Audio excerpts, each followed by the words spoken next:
बारिश में गरीब के घर मेहमान। मम्मी जी, सारी तैयारी हो गई है, बस थोड़ा बहुत सामान लाना बाकी है। ठीक है बेटा, तुम्हारी बुआ को आने दो, उनके साथ चली जाऊंगी। घर में शादी की तैयारी चल रही थी और तभी वहाँ पर थोड़ी देर बाद शांति की ननद विमला आ जाती है। आइए दीदी, प्रणाम। हाँ हाँ प्रणाम। जरा जल्दी से पानी पिला दो, बड़ी प्यास लग रही है और बहुत गर्मी हो रही है। तभी पायल वहाँ पर पानी लेकर आती है और जैसे ही विमला पानी पीती है तो मुंह बना लेती है। आय हाय, पानी बिल्कुल भी ठंडा नहीं है, भला इस पानी से भी कोई प्यास बुझेगी? बुआ जी, हमारे घर में फ्रिज नहीं है, इसीलिए मैं आपके लिए मटके का पानी लेकर आई हूँ, और मटके का पानी तो थोड़ा ठीक होता है। हाँ बस कर, मुझे सब पता है। पता नहीं कब जाकर तुम्हारे दिन सुधरने वाले हैं। घर में एक फ्रिज तक नहीं रख सकते। अरे घर में अब शादी ब्याह में इतने सारे मेहमान आएंगे, उन्हें ठंडा पानी कहाँ से पिलाओगे? अरे कोई बात नहीं पायल बेटा, तुम दुकान से जरा बर्फ लेकर आ जाओ। हाँ बस ऐसे ही टुकड़ों में 10 रुपए 20 रुपए की बर्फ लाते फिरना तुम। उसके बाद शीला कुछ नहीं कहती और पायल भी दुकान पर बर्फ लेने के लिए चली जाती है। तभी रास्ते में उन्हें उनकी पड़ोसन सरला मिल जाती है। अरे बेटा, बताना जरा, तुमने गीतों का टाइम किस समय का दिया था? मैं तो भूल ही गई थी। जी काकी, शाम को 6 बजे के बाद का है। अच्छा ठीक है। इस तरह पायल घर आ जाती है और फिर बाकी काम में लग जाती है और विमला शांति के साथ शॉपिंग करने जाती है। और शांति बहुत ही कम पैसे के अकॉर्डिंग सामान खरीद रही थी और वो अपना बजट देख रही थी, लेकिन इसी वजह से विमला ने मुंह बनाया हुआ था। दुकान पर ही विमला धीरे से शांति को कहती है, अरे अगर यही 2-2 रुपए का कपड़ा खरीदना था तो मुझे यहाँ पर बुलाने की क्या जरूरत थी? तुम्हारी कोई इज्जत नहीं है, लेकिन मेरी तो इज्जत है। और किसी ने मुझे इस तरीके से ये सस्ता सा सामान लेते हुए देख लिया तो मेरी क्या इज्जत रह जाएगी? इतना सस्ता सामान लेने से अच्छा है कि सामान ही मत लो। जब से विमला शांति के घर आई थी तब से उन्हें हर चीज पर टोका टोकी कर रही थी और हर चीज पर ही उन्हें नीचा दिखाने की कोशिश कर रही थी। अब कुछ मेहमान तो अपने आप को सर्वोत्तम समझते हैं ना, लेकिन शांति भी उन्हें कुछ नहीं कह रही थी। शाम को गीतों का समय हो जाता है और गीत गाने के लिए पड़ोस की काफी सारी महिलाएं आ जाती हैं। घर में अच्छा माहौल था। सब गीत गाने के बाद शांति सबको प्रसाद देती है और सब अपने घर चले जाते हैं। हाँ, अब जाकर जरा सांस में सांस आई है। कितनी ज्यादा गर्मी लग रही थी मुझे।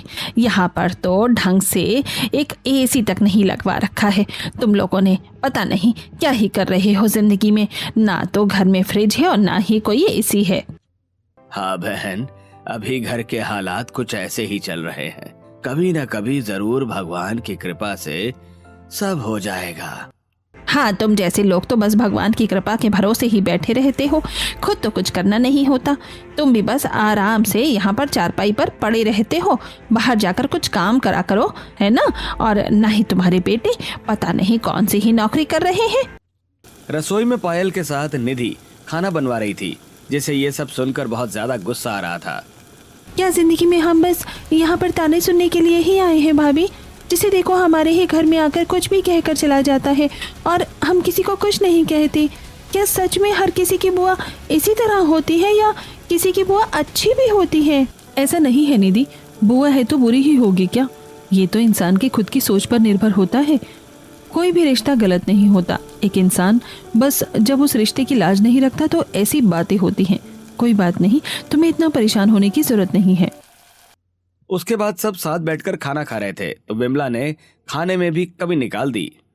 बस खाना खा लिया, लेकिन उतना स्वादिष्ट नहीं लग रहा था क्योंकि इसमें मिर्च मसाले तो हैं ही नहीं। ऐसा लगता है मानो बस खाना उबाल कर रख दिया हो। ये बात सुनकर शांति और रमेश का तो मुंह उतर जाता है, लेकिन वो कुछ नहीं कहते और बच्चों का भी मूड बिल्कुल खराब हो चुका होता है। हम तो बस मम्मी पापा की वजह से चुप हैं, वरना तो इनको इतना ज्यादा बोलने के बाद तो मेरा भी बहुत कुछ बोलने का मन कर रहा है, लेकिन कोई बात नहीं। कहते हैं ना, अतिथि देवो भव।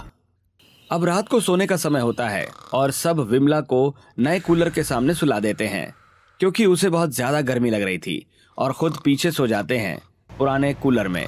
लेकिन रात को अचानक बहुत तेज बारिश होने लगती है, जिसकी वजह से छत से एक जगह से पानी टपक जाता है।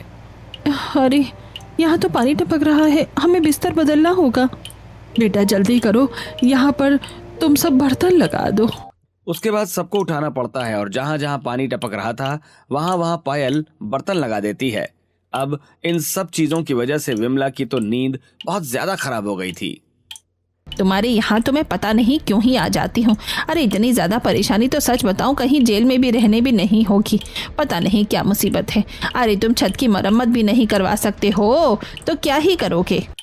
विमला घर की बड़ी थी और उस घर की एक बेटी और बुआ थी, इसलिए कोई भी उससे बदतमीजी नहीं करना चाह रहा था।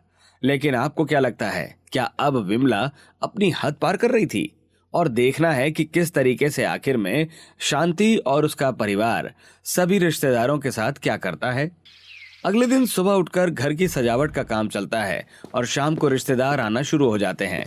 कुछ रिश्तेदार तो बस फॉर्मेलिटी के लिए वहां पर जाकर बाहर खड़े होकर बातें कर रहे थे कि अरे बस क्या ही बताऊं, मजबूरी में यहाँ पर आना पड़ा। कह देंगे कि काट दिया था और आए भी नहीं, वरना इन्होंने क्या ही इंतज़ाम कर रखा है। एक सस्ता सा तिरपाल लगा दिया है और उसी में एक हलवाई को बैठा दिया। इससे तो अच्छा है कि शादी ना ही करें। सही कहा तुमने, बिल्कुल सच में जल्दी से शादी खत्म हो और उसके बाद हम यहाँ से जाएं। इस तरह सब मेहमान बातें कर रहे थे और जब बारिश हो जाती है तो तिरपाल पर बहुत ज्यादा पानी गिरने की वजह से वो टेढ़ा हो जाता है, जिससे पानी नीचे आने लगता है। उसके बाद रोहनी कुछ पड़ोसियों के साथ मिलकर उसे ठीक करता है। हम पहले ही गरीब हैं और इस गरीबी में और ज्यादा मुसीबत सर पर आन पड़ती है। पता नहीं कब हम लोगों को भी इन मुसीबतों से थोड़ा सा आराम मिलेगा। कोई बात नहीं जी, आप शांत हो जाइए, सब ठीक हो जाएगा। शांति के परिवार की जैसी सामर्थ्य थी, उन्होंने किसी प्रकार शादी की और उसके हिसाब से सभी रिश्तेदारों को खाना खिलाया। उसके बाद छोटी बहू का घर में गृह प्रवेश करवाया जाता है। बेटा दाहिने पैर से कलश गिराकर घर में गृह प्रवेश करो। उसके बाद गृह प्रवेश होता है और रात को सब सो जाते हैं। कुछ रिश्तेदार जो पीछे से रुके हुए थे, उन्हें बाहर हॉल में सोने के लिए जगह दे दी जाती है और वहां पर सामने उनके लिए नया कूलर लगा दिया जाता है। लेकिन फिर भी जिसे कमी निकालनी है वो तो कमी निकालेगा ही। हाय राम, लेटे लेटे मेरी तो कमरियाँ कट गई। अरे पता नहीं कैसे यहाँ पर रहते हैं ये लोग। ऊपर से कूलर की हवा भी ठीक से नहीं आ रही है। अरे तू तो फिर भी आज रात को ही रुकी है। मैं तो यहाँ पर 2-3 दिन से रुकी हुई हूँ। मेरे बारे में सोचो जरा कि मुझे कितनी परेशानी होती होगी। इस तरह सब सिर्फ बुरी चीजों पर ही ध्यान दे रहे थे और एडजस्ट करने को बिल्कुल भी तैयार नहीं थे। अगले दिन सुबह घर की छोटी बहू नेहा की पहली रसोई थी और उसने सबके लिए आलू की सब्जी और गर्मा गर्म पूरी और साथ में आटे का हलवा बनाया था और सबको खाना परोसा। साथ में उसने मेहमानों के लिए अलग से पनीर की सब्जी भी बनाई थी। वाह बहू, बहुत ही स्वादिष्ट खाना बनाया है तुमने। हाँ, बहू ने तो खाना बहुत अच्छा बनाया है और पहली रसोई में बेचारी ने सिर्फ 2 ही आइटम बनाए हैं। अब इसमें उसकी भी क्या ही गलती। घर वाले जो ला कर देंगे वो तो वही बनाएगी ना। इस तरह घर में आए मेहमान किसी भी बात के लिए कोई मौका नहीं छोड़ रहे थे। थोड़ी देर बाद सारे रिश्तेदार वहां से चले जाते हैं। मेहमानों के जाने के बाद निधि का गुस्सा भी फूट पड़ता है। आजकल के मेहमान पता नहीं कैसे हैं, बिल्कुल भी एडजस्ट करना ही नहीं चाहते। जब देखो हर चीज़ में टोका टाकी करते रहते हैं और ऊपर से कुछ भी बोलते रहते हैं। अरे भाई ठीक है तुम लोग अमीर हो, लेकिन हर कोई तुम्हारी तरह इतना अमीर नहीं होता। कोई बात नहीं निधि, इतना ज़्यादा गुस्सा नहीं करते। और अमीर पैसे से नहीं हुआ जाता, अमीर तो हमेशा दिल से होना चाहिए। अगर कोई अमीर है और उसके पास बहुत पैसे हैं और वो किसी को 1 गिलास पानी तक न पिलाए तो उसका भी क्या ही फायदा। शांति का परिवार गरीब भले ही था, लेकिन उनके घर पर जब भी कोई मेहमान आता था तो वो उनकी बहुत अच्छे से खातिरदारी करते थे और सोचते थे कि वो उनके लिए ज्यादा से ज्यादा कर सके। जबकि उनके साथ बिल्कुल इससे उल्टा होता था। जैसे कि जब कुछ दिन गुजर रहे थे तो एक दिन शांति के पास उसकी बहन का फोन आता है। हाँ, तो तुझे चिंता करने की जरूरत नहीं है, सब ठीक हो जाएगा। फिलहाल बता कि क्या तू भाई के फंक्शन में कुछ दिन पहले जाएगी? उन्होंने मुझे बोला तो है कि कुछ दिन पहले आना है, लेकिन अभी नहीं हो पाएगा। मैं तो सिर्फ 1 दिन पहले ही जाऊंगी। तू बता तू कितने दिन पहले जाएगी? जब तू जाएगी मैं भी तभी जाऊंगी। इस तरह दोनों एक रिश्तेदार के परिवार के फंक्शन में जाने की बातचीत कर रही थी और तभी बाहर बहुत तेज बारिश होने लगती है। निधि बाहर आंगन में दहलीज पर बैठी हुई थी और बारिश को देखते हुए खुश होकर कहती है, कितने दिनों बाद ये बारिश इतनी अच्छी लगी है। हालांकि अभी बहुत कम बारिश हो रही है और एकदम बूंदाबांदी हो रही है, लेकिन फिर भी इसे देखकर कितना अच्छा लग रहा है। तुमने बिल्कुल सही कहा, जब मौसम अच्छा होता है तो मन भी खुश हो जाता है। लेकिन थोड़ी देर बाद जब वो दोनों घर के अंदर आती हैं तो देखती हैं कि 2-3 जगह से पानी बहुत हल्का हल्का टपक रहा था। क्या यार, इतनी कम बारिश में भी इतना ज्यादा पानी टपकने लगता है। अब तुम्हारी छत बिल्कुल ही खराब हो गई है, इसकी पूरी तरीके से मरम्मत करवाने में भी बहुत पैसा लगेगा। मेरे पास एक आइडिया है, अगर हम छत के ऊपर पीओपी और एमसील का इस्तेमाल करेंगे तो उससे छत थोड़ी दिन के लिए ठीक रह सकती है। मतलब हमें कुछ दिन तक उसके अंदर मरम्मत करवाने की जरूरत नहीं पड़ेगी। हाँ, ये आइडिया तो सच में अच्छा है, इस बारे में तो हमने सोचा ही नहीं। हम बस यही सोच रहे कि कब ज्यादा पैसे होंगे और कब अच्छे से पूरी तरीके से हम छत की मरम्मत करवा सकेंगे, लेकिन अभी काम चलाने के लिए ये जुगाड़ बिल्कुल सही है। इस तरह उन्होंने छत की मरम्मत के लिए भी एक हल निकाल लिया था, लेकिन गली में तो पानी की वजह से काफी कीचड़ कीचड़ हो रहा था। अड़ोसी पड़ोसी भी इस वजह से थोड़े से परेशान हो रहे थे। एक दिन जब शांति बाहर पड़ोसन के साथ खड़ी थी, सच में हमारी गली में तो बहुत पानी ठहर जाता है और बारिश की वजह से हमें कितनी ज्यादा परेशानी होती है। कुछ लोगों के घरों में तो पानी ही चला जाता है। शुक्र है कि हमारे यहाँ ऐसा नहीं हो रहा। तुमने बिल्कुल सही कहा बहन, कम से कम हमारे घर के अंदर तो पानी ही नहीं आ रहा, यही बहुत बड़ी बात है। हाँ, थोड़ा बहुत आ जाता है हल्का फुल्का, और कई बार छत से पानी टपकने की वजह से घर अंदर काफी ज्यादा गीला हो जाता है, लेकिन इस तरीके से गंदा और बारिश का पानी हमारे घर के अंदर सीधा नहीं आता। शुक्र है कि हमारा घर थोड़ा ऊंचा है और फिर हमारे घर के बाहर आंगन भी तो है, आंगन में थोड़ा पानी आता है बस। आंगन को तो हम वैसे भी सुखा सकते हैं, उसकी इतनी बड़ी कोई बात नहीं होती। बस जहाँ हम रहते हैं खाते पीते हैं वहाँ पानी नहीं आना चाहिए। यहाँ पर बारिश के पानी की निकासी बहुत ज़्यादा कमज़ोर है, इसलिए तो ये सब हो रहा है। इस तरह दोनों बातें करती हैं और शाम को बारिश रुकने के बाद शांति दुकान पर जाकर अपने लिए एक सस्ती सी साड़ी खरीद कर ले आती है। मम्मी, थोड़ी अच्छी साड़ी लेकर आ जाती, इतना बड़ा फंक्शन है तो वहाँ पर ऐसे अच्छा नहीं लगेगा। इस तरह से नॉर्मल सी साड़ी पहन कर जाना। बेटा, हमारे घर का जैसा बजट होगा उसी हिसाब से तो हमें खरीदना होगा ना। कहते हैं ना कि जितनी चादर होती है उतने ही पाँव पसारने चाहिए। फिर मैं तो वहाँ पर किसी को दिखावे के लिए नहीं जा रही। अब फंक्शन में खुशी में दूसरों के तो शामिल होना चाहिए, बस वही बात है। इस तरह दिन गुजरते हैं और शांति और रमेश तैयार हो जाते हैं और उनके साथ जाने के लिए रोहन और निधि भी तैयार हो जाते हैं। ठीक है भैया, आप सब आराम से जाना, बारिश का मौसम है तो कहीं से ऑटो वगैरह कर लेना। अगर तेज बारिश होने लगेगी तो हाँ मेरे भाई, चिंता मत कर, हम आराम से चले जाएंगे। इस तरह सब रिक्शा करके वहाँ से चले जाते हैं और उसके बाद ट्रेन से होते हुए वो एक रिश्तेदार के घर पर पहुँच जाते हैं जहाँ बहुत बड़ा फंक्शन था। रोहन फंक्शन के काम करवाने में मदद करने लगता है। तभी वहाँ पर जिसके घर में फंक्शन था वो तैयार होकर आती है। अरे तुम सब यहाँ पर खाली क्यों बैठे हो? तुम्हें दिख नहीं रहा है कि घर में कितना ज्यादा काम है?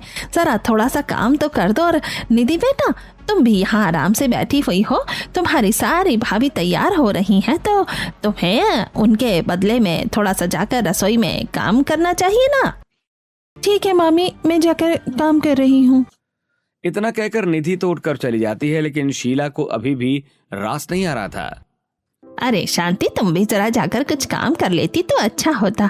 कम से कम मिठाइयाँ पैक करने में ही मदद कर दो। ठीक है भाभी, अभी जा रही हूँ। शीला के घर में जो भी अमीर और अच्छे बैकग्राउंड से मेहमान आ रहे थे उनके साथ तो काफी अच्छा व्यवहार हो रहा था और उन्हें काम करने के लिए बिल्कुल भी नहीं कहा जा रहा था। लेकिन क्योंकि शांति का परिवार गरीब था, इसलिए उनके घर के हर सदस्य से वहां पर पूरे तरीके से काम करवाया जा रहा था। जब निधि सबके लिए चाय लेकर आती है तो देखती है कि वहां पर उसकी उम्र की ही उसकी दूसरी मौसी की लड़की बैठी हुई थी। अरे प्रीति, तुम यहाँ पर आ गई तुम?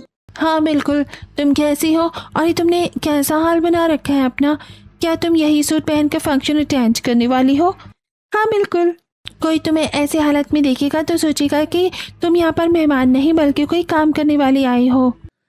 इस बात पर निधि को गुस्सा आ जाता है और वो थोड़ा खुद पर काबू रखते हुए कहती है, मुझे मामी ने बोला था काम करने के लिए, तुम यहाँ पर बैठकर आराम से बातें कर रही हो और फोन में लगी हुई हो, तो क्यों ना तुम भी मेरे साथ चलो, जरा मेरा भी काम में हाथ बटा देना। क्या कहा मैं काम करूंगी? बिल्कुल नहीं। अरे मैंने आज तक अपने घर पर भी कोई काम नहीं किया। तभी वहां पर शीला गुस्से में आ जाती है और निधि को गुस्से में कहती है, अरे निधि, तुम प्रीति को काम करने के लिए क्यों कह रही हो? भला प्रीति बेटी कैसे काम कर सकती है? उसने कभी काम थोड़ी किया है। लेकिन तुम दो अपने घर पर भी बहुत काम करती हो, तो यहाँ पर भी अकेले सब संभाल लोगी तो क्या ही हो जाएगा। इस बात पर निधि को बहुत ज्यादा गुस्सा आ जाता है और वो पैर पटकते हुए रसोई में जाती है। मैं सब जानती हूँ कि मामी जानबूझकर मुझसे काम करवा रही है, क्योंकि वो हमें बिल्कुल भी अपनों जैसा नहीं समझती और एक नौकर की तरह ही देखती है। मुझे बहुत गुस्सा आ रहा है। क्यों हमें आखिर ये जलीलियत सहनी होती है, सिर्फ इसलिए कि हम लोग गरीब हैं? निधि थोड़ा बहुत काम करती है और उसके बाद वहां से गायब हो जाती है। उसके बाद वो बाकी कोई काम नहीं करती और जब लास्ट में फंक्शन खत्म हो जाता है, मैं देख रही थी कि तुम काम नहीं कर रही थी और तुम अचानक से बीच में काम छोड़कर कहाँ चली गई थी निधि? मैं भी बाकियों की तरह फंक्शन एंजॉय करने गई थी मामी। क्या है ना, मैं यहाँ पर फंक्शन एंजॉय करने आई थी, नौकर बनकर काम करने के लिए नहीं। देखो शांति, तुम्हारी बेटी को बड़ों से बात करने की बिल्कुल भी तमीज नहीं है। ये बात सुनकर शांति भी निधि को डांटने लगती है। निधि, बड़ों से इस तरीके से बात नहीं की जाती, ठीक है ना? लेकिन माँ, बस बहुत हो गया। फंक्शन अटेंड करने के बाद सब घर वापस आ जाते हैं और निधि का इतना खराब मूड देखकर दोनों भाभी उसके पास आकर उसे इसका कारण पूछती हैं। क्या बात है निधि, तुम इतनी परेशान क्यों हो? निधि अपना सारा हाल बयां कर देती है। भाभी, हमारे यहाँ कोई भी मेहमान आता है तो हम उससे काम नहीं करवाते और हम उनके साथ कितना अच्छा व्यवहार करते हैं, फिर भी सब लोग हमारे साथ इतना बुरा व्यवहार क्यों करते हैं? क्या मैंने जवाब देकर कुछ गलत किया? अपनी नंद को इतना बड़ा ट्रीट होता हुआ देखकर दोनों को भी बहुत ज्यादा गुस्सा आ जाता है। बिल्कुल नहीं, तुमने कुछ गलत नहीं किया, बल्कि आज के ज़माने में अपने लिए स्टैंड लेना चाहिए ही, वरना लोग हमें टेक फॉर ग्रांटेड लेने लगते हैं। बिल्कुल, तुमने कुछ गलत नहीं किया है, तुम बिल्कुल सही हो और हम अगर वहाँ होते तो हम ज़रूर तुम्हारा साथ देते। लेकिन मम्मी जी ने जवाब क्यों नहीं दिया? क्योंकि मम्मी को ऐसा लगता है कि अगर हमने किसी को भी जवाब दिया तो हमारी रिश्तेदारी खराब हो जाएगी और सब लोग हमसे रिश्ता नाता तोड़ देंगे और समाज में फिर कितना बड़ा मैसेज जाएगा। और कल को अगर हमें किसी की जरूरत होगी या कल को फंक्शन में कोई नहीं आएगा तो कैसा लगेगा? तो इन सब चीज़ों के लिए रिश्तेदारों की तो होना बहुत ज़रूरी होता है ना, क्योंकि हमारी गरीबी की वजह से पहले ही कोई हमारे साथ रिश्ता नहीं रखना चाहता। हाँ, अगर हम उनका काम करेंगे तो इस तरीके से रिश्ता बना रहेगा। मुझे तो लगता है कि ये कारण बहुत ही ज़्यादा गलत है, क्योंकि हमें किसी की भी ज़रूरत नहीं है। हम अपने परिवार में खुद अकेले खुश रह सकते हैं और सिर्फ गरीबी की वजह से अगर किसी को हमसे रिश्ता नाता नहीं रखना तो बेशक ना रखे। वहीं दूसरी तरफ शांति भी इस बारे में रमेश से बात कर रही थी। सच में गरीबी की वजह से हमारी मजबूरी रह गई लोगों के साथ इस तरीके से रिश्ते बनाने की, वरना मुझे भी बिल्कुल अच्छा नहीं लग रहा था कि वहाँ पर कोई भी काम नहीं कर रहा था और मुझे और मेरी बेटी को नौकरों की तरह वहाँ काम करना पड़ रहा था। कोई बात नहीं भाग्यवान, कहा जाता है ना कि जो दुख के समय होते हैं उसे भी हमें हंसकर ही काटना चाहिए। अगले दिन रमेश के पास उसके चचेरे भाई का फोन आता है। अरे भाई, मैं कह रहा था कि बहुत समय हो गया तुमसे मिले हुए, तो क्यों ना मैं कल अपनी पत्नी के साथ तुमसे मिलने आ जाऊं? अरे हाँ बिल्कुल, यह भी कोई पूछने वाली बात है, तुम बिल्कुल आ सकते हो। शांति का पूरा परिवार तो इस बात पर विश्वास रखता था कि अतिथि देवो भव होते हैं, इसलिए जब उन्हें पता चलता है कि उनके घर मेहमान आ रहे थे तो रमेश खुश होकर तैयारी करने की बात कह देता है। अरे बेटा, तुम छत की मरम्मत करने के लिए छोटा मोटा सामान लेने जा रहे हो ना, तो साथ में थोड़ा सा पनीर और थोड़ी सी चाप भी लेते आना। कल हमारे घर मेहमान आ रहे हैं तो उनके आने के बाद उनकी अच्छे से खातिरदारी भी होनी चाहिए। कल मेरा चचेरा भाई राजेश आ रहा है अपनी पत्नी के साथ। अरे, उन्होंने तो हमसे बातचीत ही बंद कर दी थी, अब अचानक से क्या हो गया कि वो हमसे मिलने आ रहे हैं? अरे बेटा, पहले उन्हें इतना समय नहीं मिल रहा था इसलिए नहीं आ पा रहे थे। कोई बात नहीं, इस बारे में ज्यादा मत सोचो, तुम बस सामान लेते आना। वहीं दूसरी तरफ नेहा और पायल भी मेहमानों के आने की तैयारी शुरू कर देती हैं। उन्होंने कुछ नए बर्तन निकाल लिए थे, उनके लिए अलग से गद्दे निकाल लिए थे, मतलब मेहमानों के लिए सारी तैयारियां हो चुकी थी। सब लोग रात को सूखे दाल चावल खा रहे थे। खाना खाने के बाद छत पर पीओपी डालकर एमसी लगाकर उसकी मरम्मत कर दी जाती है। रोहन और यश ने ये काम खत्म कर दिया। वहीं दूसरी तरफ नेहा और पायल भी रात के खाने के बर्तन धो रही थीं। हमें जल्दी जल्दी काम करना चाहिए दीदी, मुझे तो लग रहा है बारिश आने वाली है। हाँ तुमने सही कहा, इसके बाद हमें छत पर जाकर पन्नी से ढकना होगा क्योंकि अभी मसाला लगाया है मरम्मत के लिए। उसके बाद दोनों बर्तन धोकर अंदर आ जाती हैं और थोड़ी थोड़ी बूंदाबांदी शुरू हो जाती है, जिसके बाद वो दोनों छत पर जाकर एक बड़ी सी पन्नी से छत को ढक देती हैं। अगले दिन उनके घर पर मेहमान आते हैं। बहुत तेज बारिश हो रही थी। मेहमान अंदर तक चप्पल पहन कर आते हैं, जिसकी वजह से कीचड़ हो जाता है। आप जरा यहाँ पर चप्पल निकाल दीजिए। अरे हाँ, माफ कीजिए, हमें अपने घर पर चप्पल पहनकर रहने की आदत है ना, इसलिए। उसके बाद मेहमानों को बिठाया जाता है और बारिश में उनके लिए चाय पकौड़े तैयार किए जाते हैं और चाय नाश्ता करवाने के बाद उनके लिए पनीर की सब्जी और साथ में कच्चे आम की चटनी और बढ़िया बूंदी का रायता और साथ में थोड़ी सी चाप की सब्जी के साथ खाना दिया जाता है। अरे आप लोग खाना क्यों नहीं खा रहे हैं? जी हम खा लेंगे जब तक आप खाना खाइए। पहले मेहमानों को खाना खिलाया जाता है, उसके बाद उन्हें कमरे में आराम करने के लिए भेज दिया जाता है। उनके जाने के बाद पूरा परिवार चटनी और रोटी खा रहा था क्योंकि सब्जी बहुत कम थी और सिर्फ मेहमानों के लिए स्पेशल महंगी सब्जी बनाई गई थी।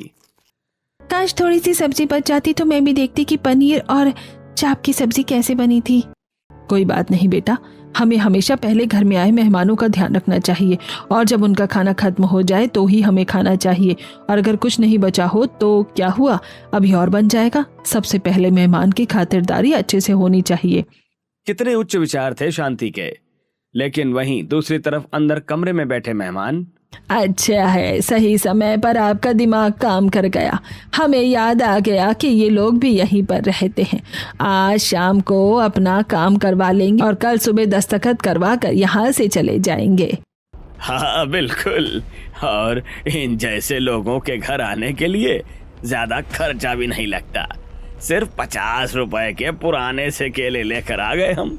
इन्हें तो वही बहुत है, इस तरह शांति के घर पर आए मेहमानों की सोच ये थी। शाम को वो अपने काम से जा रहे थे। अरे भाई, कहाँ जा रहे हो? कुछ नहीं, बस सोच रहे थे कि यहाँ थोड़ा सा टहल कर आते हैं एक बार। ठीक है, मैं भी तुम्हारे साथ चलता हूँ। मैं तुम्हें घुमा कर लाऊंगा कहीं पर। अरे नहीं नहीं, मैं अपनी मिसेज के साथ कहीं पर जा रहा हूँ, तुम चिंता मत करो, हम बस जल्दी ही आ जाएंगे। इस तरह राजेश अपनी पत्नी रोशनी के साथ वहां से चला जाता है और एक दफ्तर में जाकर अपना काम करवाने लगता है और घर वापस आ जाते हैं। शाम को फिर से उनके लिए घिया के कोफ्ते बनाए जाते हैं और बाकी सबके लिए खाना बहुत कम बच गया था, लेकिन फिर भी उन्होंने थोड़ा थोड़ा खा लिया था। वो लोग अपनी तरफ से पूरी कोशिश करते हैं कि बारिश में आए मेहमानों की अच्छे से खातिरदारी हो सके, लेकिन कुछ लोगों को कहाँ ये सब हजम होता है। रात को सोते समय कमरे में बड़ी मजबूरी थी जो हम यहाँ पर आ गए। इतना तो यहाँ पर एक ढंग का एसी है, ना ही ढंग का बिस्तर है। बस मजबूरी में काम चलाने आ गए, वरना इन जैसे लोगों के साथ कौन ही रिश्तेदारी रखता है। सही कहा, कहते हैं ना कि मजबूरी का नाम महात्मा गांधी, तो बस वही हाल हुआ है। परिवार वालों के पीठ पीछे कुछ इस तरह की बातें हो रही थी। अगले दिन राजेश और रोशनी घर से सामान पैक करके चले जाते हैं और वो जब दफ्तर में जा रहे थे तो रोहन उन्हें उस दफ्तर के अंदर जाते हुए देख लेता है, जिसे देखकर वो समझ जाता है कि तो अच्छा, अब मुझे समझ आया कि ये लोग यहाँ पर क्यों आए थे। उनके जो कुछ टेनिस जमीन थी उसका यहाँ पर हिसाब किताब करने आए थे और दफ्तर में सारा काम करवा कर वापस चले जाएंगे। वही मैं सोचूं, जिन लोगों को कभी हमारी जरूरत नहीं हुई वो लोग भला हमें कहाँ पूछने वाले थे। रोहन जब ये बात घर आकर बताता है तो कोई बात नहीं बेटा, रिश्तेदारी तो रखनी ही पड़ती है। अब हम मेहमानों को आने से मना भी तो नहीं कर सकते। दिन गुजरते हैं और कुछ दिन बाद बारिश में नेहा और पायल के मायके से उन दोनों के भाई मिलने आते हैं। और प्रणाम आंटी जी, प्रणाम अंकल जी, घर में सब ठीक तो है ना? हाँ बेटा, बिल्कुल सब अच्छा है। रजत और पवन, नेहा और पायल के भाई, सबके साथ इतने अच्छे से बैठकर बातें कर रहे थे और हंसी मजाक कर रहे थे और वो अपने साथ लाए हुए सामान भी देते हैं। उन लोगों के लिए कुछ कपड़े और सावन में लाया हुआ घेवर और कुछ फल फ्रूट दिया जाता है। अरे बेटा, इतना सब कुछ लाने की क्या जरूरत थी? जरूरत थी मासी जी। आगे हम दोनों अपनी छोटी बहन के ससुराल जो आए हैं और पहली बार आए हैं, तो इतना तो बनता ही है। फिर आप भी तो हमारे परिवार का ही हिस्सा हैं। बारिश में उन लोगों की अच्छे से खातिरदारी की जाती है। उन लोगों के जाने के बाद तुम दोनों के भाई कितने अच्छे हैं और वो दोनों एक साथ मिलकर यहाँ आए, मुझे बहुत अच्छा लगा। मैं हमेशा से ही ऐसा चाहती थी कि हमारा परिवार ऐसा हो और हमारे घर पर ऐसे ही रिश्तेदार हों जो मिलजुल कर रहें। लेकिन हमारे यहाँ रिश्तेदार ऐसे हैं ही नहीं। वो तो हमेशा हमें नीचा दिखाते हैं और हमारे घर पर आकर ही हमारी इतनी सारी कमियां निकाल कर चले जाते हैं। सब हमें बस काम के लिए ही इस्तेमाल करते हैं और उसके अलावा और कुछ भी नहीं। अब कुछ दिन बाद फिर से विमला उनके घर किसी काम से आती है और बारिश हो रही थी, तो पायल और नेहा ने उसके लिए चाय पकौड़े बना दिए थे। लेकिन अरे, बारिश के मौसम में भला ये सादे से चाय पकौड़े कौन खाता है? बुआ जी, बारिश बहुत ज्यादा हो रही है तो बारिश में पकौड़ों का ही असली स्वाद आता है। अरे, हम तो अपने घर पर पिज्जा, बर्गर और पता नहीं क्या क्या रोल वगैरह मंगवाते रहते हैं। हाँ, लेकिन तुम्हें क्या ही पता होगा, तुमने तो आज तक ये चीज खाई भी नहीं होगी। ये सब तो अमीरों के शौक होते हैं। विमला उनके घर पर मेहमान बनकर आई थी, इसलिए कोई भी उसे कुछ नहीं कह रहा था। लेकिन ये सब सुनने के बाद आज शांति की आंखों में आंसू आ जाते हैं और जब विमला वहां से चली जाती है। मम्मी जी, आज मैंने आपकी आंखों में दर्द देखा है। मुझे लगता है कि आपको इन सब बदतमीजी को और नहीं सहना चाहिए। मुझे लगता है कि आपको अपने लिए स्टैंड लेना चाहिए। अगर हम उन्हें जवाब देंगे तो वो हमारी रिश्तेदारी खराब हो जाएगी और फिर कोई हमसे रिश्ता नहीं रखना चाहेगा। मम्मी जी, आप क्यों नहीं समझ रही हैं कि कभी भी बदतमीजी को सहना बिल्कुल भी सही नहीं होता है। हमें उसके खिलाफ जवाब देना चाहिए। सब लोग बस हमारा इस्तेमाल कर रहे हैं और हमें किसी को इतना ज़्यादा सिर पर नहीं चढ़ाना चाहिए कि वो हमेशा हमें बस नीचा ही दिखाता रहे और बस अपने फ़ायदे के लिए इस्तेमाल करता रहे। भला ये कौन सी रिश्तेदारी और यहाँ पर आने वाले कौन से मेहमान हमारे कोई काम आ रहे हैं? लेकिन फिर भी शांति कोई जवाब नहीं देती और ना ही वो किसी से भी रिश्तेदारी तोड़ने के लिए तैयार थी। एक दिन रात को जब सब सो रहे थे और बहुत तेज बारिश हो रही थी, तब अचानक से रमेश के सीने में बहुत ज्यादा दर्द होने लगता है। अरे, कोई बचाओ, मेरे दिल में बहुत ज्यादा दर्द हो रहा है। अजी, आपको क्या हो गया? पापा रुकिए, हम अभी आपको हॉस्पिटल लेकर जा रहे हैं। रोहन, यश, जल्दी से अपनी बुआ जी, ताऊ जी, किसी को भी फोन करो। कोई यहाँ पर जल्दी से हमारे यहाँ गाड़ी लेकर आ सके तो। उसके बाद रोहन अपनी बुआ को और ये अपने चाचा को फोन करता है। अरे, क्या बात है बेटा, इतनी रात को फोन क्यों किया है?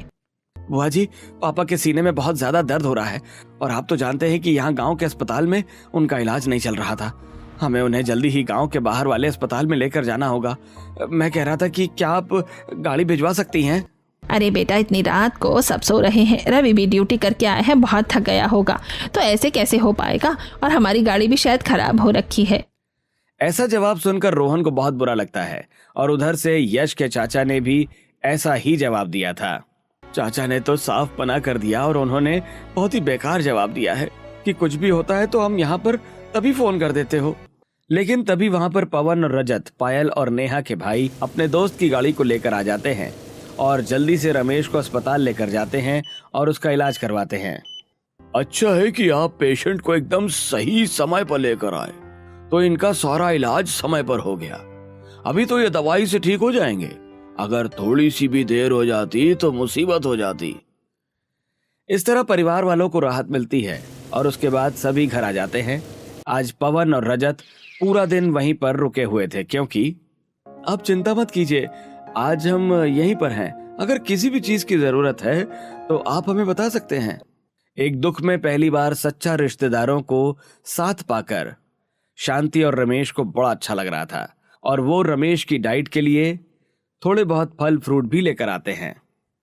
सच कहूँ तो बेटा, पहली बार एहसास हो रहा है कि किस तरीके से परिवार वाले भी काम आ सकते हैं, वरना आज से पहले कभी हमारा किसी ने इतना नहीं किया था। हमारे परिवार वाले कहते हैं कि बेटा, एक बार तो किसी के सुख में जाओ ना जाओ, लेकिन किसी के दुख में जरूर जाना चाहिए। ये सब बातें सुनकर सबको बहुत अच्छा लगता है। इस तरह दिन गुजरते हैं और मुसीबत के समय आखिरकार शांति और रमेश को पता चल ही जाता है कि ऐसे झूठे रिश्तेदार रखने का भी कोई फायदा नहीं है और मेहमान उन्हें जब आकर परेशान करते हैं तो उन्हें अपना स्टैंड लेना चाहिए और ये सब बर्दाश्त नहीं करना चाहिए। इसलिए जब उनके पास विमला का दोबारा कॉल आता है, हाँ तो भाभी भैया कैसे हैं, अब ठीक तो है ना? इतने दिनों से मुझे टाइम ही नहीं मिल रहा था तो सोचा कि आज शाम को आ जाऊंगी। अरे दीदी, पूरे 2 हफ्ते बाद आपको याद आ रहा है। आपके भाई की तबीयत खराब थी। वैसे अब आपको यहाँ आने की कोई जरूरत नहीं है, अब वो बिल्कुल ठीक हो चुके हैं। अच्छा, लेकिन कोई बात नहीं, मैं 2 दिन के लिए आ जाऊंगी। आपको आज के बाद यहाँ पर कभी भी आने की जरूरत नहीं है, क्योंकि ना तो हमारे घर का खाना अच्छा है और ना ही हमारे यहाँ पर सोने के लिए बिस्तर और ना ही AC है। इसलिए आप आराम से अपने घर पर रहिए और कभी भी आपको बात करने का मन करे तो फ़ोन कर लीजिएगा। दरअसल हमारे पास भी इतना टाइम नहीं होता कि हम आपसे फ़ोन करके कुछ पूछेंगे। इतना कहकर शांति कॉल कट कर देती है और विमला हैरान हो जाती है। उसका ये जवाब सुनकर परिवार वाले बड़े खुश होते हैं। मम्मी, आपने तो कमाल ही कर दिया। कुछ दिन बाद जब उनके घर बारिश में फिर से मेहमान आते हैं, रात हो रही होती है और बारिश हो रही होती है। उनके घर पर राजेश और रमेश का दूसरा भाई आता है। अरे मुझे पता चला रमेश कि तुम बहुत बिजी थे, सोचा कि आकर तुमसे मिल लिया जाए। हाँ भाई, आज रात को हम यहीं पर तुम्हारे पास रुकेंगे। उस रात गाड़ी तो बस इसलिए नहीं दे पाया क्योंकि मेरी गाड़ी का टायर पंचर हो गया था। अरे तुम दोनों ने आने की तकलीफ क्यों की? कोई बात नहीं, रहने दो। अरे इसमें तकलीफ कैसी है? रात को हम तुम्हारे पास रुकेंगे, खूब बातें करेंगे। दरअसल हमारे घर में बिन बुलाए मेहमान की कोई जगह नहीं है। अब हमारा घर बाल बच्चों वाला हो गया है। बहू के कमरे हैं तो यहाँ सुलाने की कोई जगह नहीं है। चाय रखी है, चाय पीकर आप जा सकते हैं। इस तरह बारिश में मेहमानों के आने की वजह से उन्हें पता चल गया था कि कौन अपना होता है और कौन पराया। पहली बार परिवार वालों ने रिश्तेदारों को उनके हिसाब से उनका जवाब दे दिया था।